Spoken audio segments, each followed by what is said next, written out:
భారతదేశం ఒక పవిత్ర భూమి. అక్కడ ప్రజల ముఖాలపై ఒక పవిత్రతా భావం. అక్కడి మట్టి కూడా పవిత్రమే.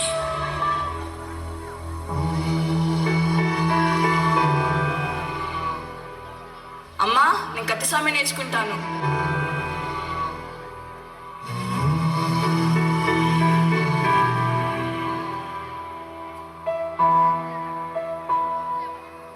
చిలకాములక ఒక ఆయుధం, మనదే మట్టి పౌరుషమేరా. దోచారే గౌరవం, మన వైభవం, మన కళ్ళ ఎదుటే. దోచారే గౌరవం, మన వైభవం, మన కళ్ళ ఎదుటే.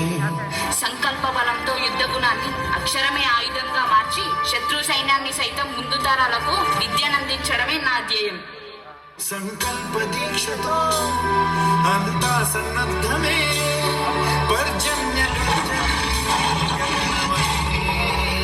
యుద్ధాన్ని రక్తపాతంతో పరిష్కరించకూడదు. విజయ్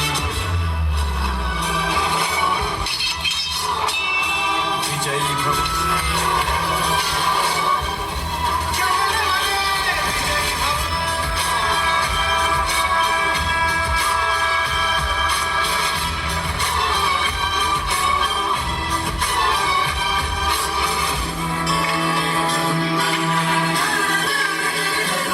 ఆడవాళ్ళు ఖడ్గాన్ని ఎలా తిప్పుతారో నేను చూపిస్తా.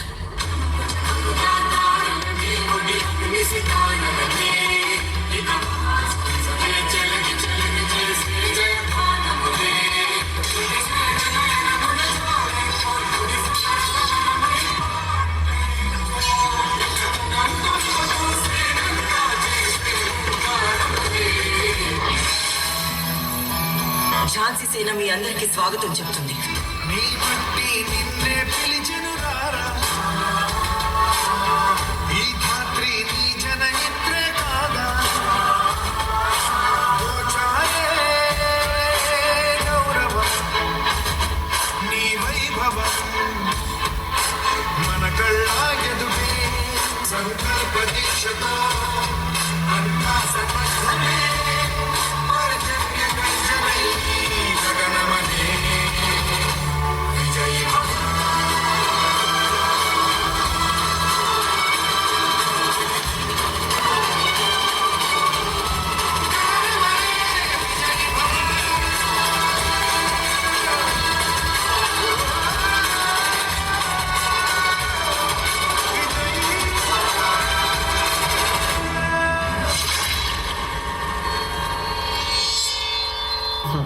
ఈ వేదమల్లిని వసించుటకు మహావీరులకే సాధ్యం కానిది నీ అటువంటి ఆడదానికి ఎటుల సాధ్యము?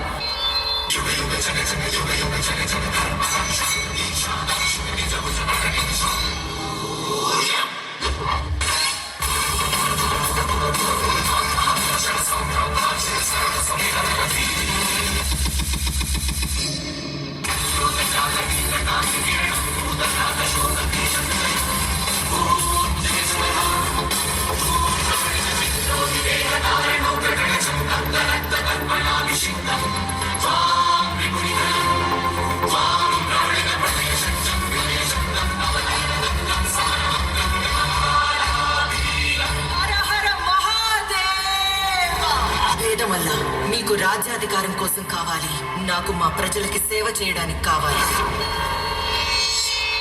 ఈ రుద్రరణ రంగంలో శత్రు సైన్యాన్ని మట్టుపెట్టి దేశాన్ని సైతం వదిలిపెట్టి పారిపోయేలా చేసింది మా వీరనారి ఝాన్సీ లక్ష్మీబాయి.